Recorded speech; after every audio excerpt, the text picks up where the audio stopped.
Good afternoon friends, welcome back to my channel Moumita blog. তোমরা সকলে কেমন আছো? নিশ্চয়ই ভালো আছো। তো এটা হচ্ছে কাল মানে গতকাল রবিবার দিনকার সকালের ভিডিও, ঠিক আছে? তো সকাল সকাল বসিয়ে দিয়েছি চা, আর বাইরের পরিবেশটা দেখো কতটা সুন্দর। আর নিজের জন্য এক গ্লাস গরম জল তুলে রেখেছি, যেহেতু আমি এখন হরলিক্স খাই, এখনও চা খেতে লাগিনি। আর এই যে দেখো, আমার ছোট্ট সোনার তো আনন্দে লাফালাফি করতেছে। কেন বলো তো? কারণ আজ ওর বাবা সারাদিন বাড়িতে থাকবে, আজকে ওর বাবার অফিস ছুটি, সেই আনন্দে ওর একটু বেশি তাড়াতাড়ি সকালবেলায় ঘুম থেকে উঠে পড়েছে, নাহলে কিন্তু অনেকটা দেরি করে ওঠে। আর দেখো, আমি এই যে কালকে রাতে মেয়ে কাজল পড়েছিল, তো আমিও লোভ সামলাতে না পেরে আমিও কাজল চোখে বিড়ালি হয়ে গেছি। সচরাচর আমি কাজলটাকে অ্যাভয়েডই করি, কারণ আমার মনে হয় আমাকে কাজল চোখে মানায় না। আমি বিয়ে টিয়ে বাড়িতে গেলেও কাজল পরি না, জানো তো। কিন্তু আজকে যেন সকালবেলায় চোখটা ধোয়ার পরে অদ্ভুত রকম মায়া কাজ করছে আমার চোখ দুটোয়। আমার যেন সেটাই মনে হচ্ছে। তোমাদের কী মনে হচ্ছে কমেন্টে জানিও। আর দেখো, হরলিক্সটা খাওয়া হয়ে গেল, আর তারপরেই আমি কিন্তু লেগে গেছি চাউমিন বানাতে। এই চাউমিনের প্যাকেটটা প্রায় 3 মাস হয়ে গেল, জানো। আমি ওই বাড়িতে পুচুকে হতে যাওয়ার আগেকার। তো পুচুই তো হওয়ার পরে 2 মাস হয়ে গেল, আর 1 মাস ওই বাড়িতে পুচু হওয়ার আগে ছিলাম, তো 3 মাস। মাকে বলছি যে চাউমিনটা করে খেয়ে নেননি কেন? আপনি বানাতে পারেন না, দিদি আসে, আমার ননদ যখন আসে 3-4 বার এসেছে, তো দিদিকে বলতেন, দিদি করে দিত। তা আমার বলছে যে মনে ছিল না। তো যাই হোক, আমি কিন্তু আর রিস্ক নিলাম না, করে ফেললাম, কারণ এমনিতেই অনেক দিনকার হয়ে গেছে। আবার যদি আজকে না করে আবার সেই রবিবারে, কারণ সন্ধ্যাবেলায় আমার বর খেতে চায় না, ওই জন্য করতেও ভালো লাগে না। আর ওইদিকে দেখো আমার মেয়ের কাণ্ড, বেলুন নিয়ে হাজির। এই বেলুনগুলো কবেকার বলো তো? এই বেলুনগুলো হচ্ছে যেদিন আমার আর প্রচুর গৃহপ্রবেশ হয়েছিল সেদিনকার।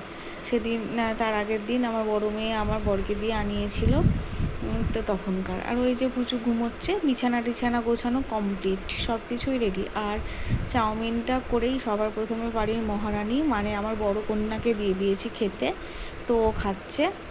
ওর খাওয়া হলে তারপর আমরাও খেয়ে নিতাম, কিন্তু আমার বরের এখনও ফ্রেশ হওয়া হয়নি, তো ও ফ্রেশ হয়ে গেলেই আমরা খেয়ে নেবো, বুঝছো। আর এই যে বেলুনগুলোর জায়গা হয়েছে এখন সোফার ওপর। আর এই যে আমার ছোট্ট রান্নাঘর, কতদিন পর নিজের বাড়িতে ফিরে এসেছি। আর মা এতক্ষণে চা বিস্কুট খাচ্ছে, চাটা প্রায় আধ ঘন্টার ওপর হয়ে গেছে, তো ওই চাই গরম করে খেলো। আর এই যে 3 জনের জন্য বেড়ে নিয়েছি, একটা বরের, একটা শাশুড়ি মায়ের, আর একটা আমার।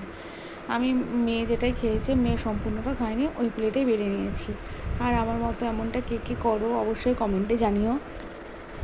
আমার নিজের থালার থেকেও আমার মেয়ে কিংবা বরের থালায় খেতে বেশি ভালো লাগে। আর আমি অপেক্ষা করি ওদের খাওয়া শেষ হলে তবে খেতে শুরু করি।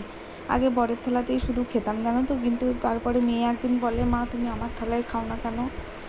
আমাকে কি ভালোবাসো না? তারপর থেকে মেয়ের থালাতেও খাই, বুঝছো। আমি চাই না আমার মেয়েটা কোনো কারণে কষ্ট পাক। আর ওই যে আমার বরমশাইয়ের হয়ে গেছে ফ্রেশ হওয়া, তো ওকেও দিয়ে দিলাম খেতে। এই একটা দিন খুব ভালো লাগে আমার, বাকি দিনগুলোই আমার ভালোই লাগে না, সারাটা দিন কাটেই না বাড়িতে, কেমন যেন একা একা ফিল হয়।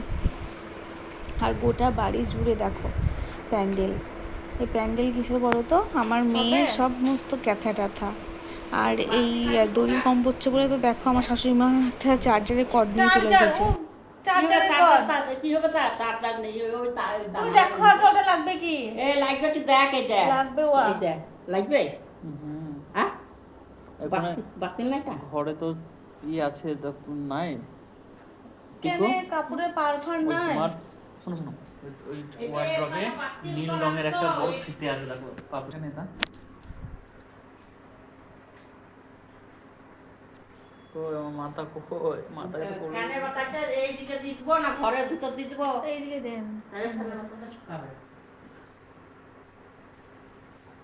একটা না একটা মিলে চলে এটাতে দিব, এটাতে দেখে ভেঙে যাবে।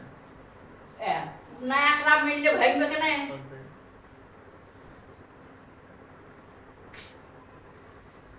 কি ক্যাথা আছে নাকি ভিজি ক্যাথা?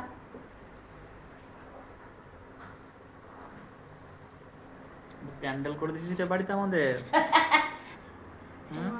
Fever pandal, fever pandal. এমনি করে টাকা তুলতে আমাদেরকে কাপড় বেচতে ওকা দিতে পাও। না খুশি, ছোট্ট সোনাকে পেয়ে খুশি। ছোট্ট সোনা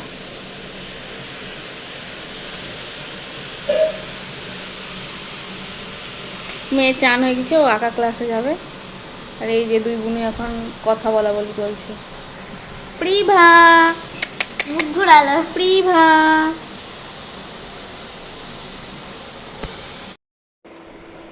বর এই যে বাজার করে নিয়ে চলে আসলো, বৃষ্টি পড়ছে এর মধ্যেই ও বাজার করে নিয়ে চলে আসলো। আর আমি আর আমার ছোটো মেয়ে আগাতে গেছি।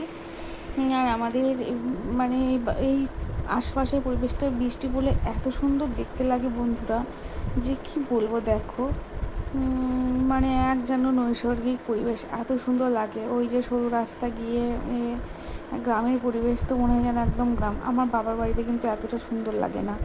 আর বৃষ্টি পড়লে তো কোনো কথাই হয় না, আর এর মধ্যে যদি কানে হেডফোন মানে গান শোনা যায় বা এমনি।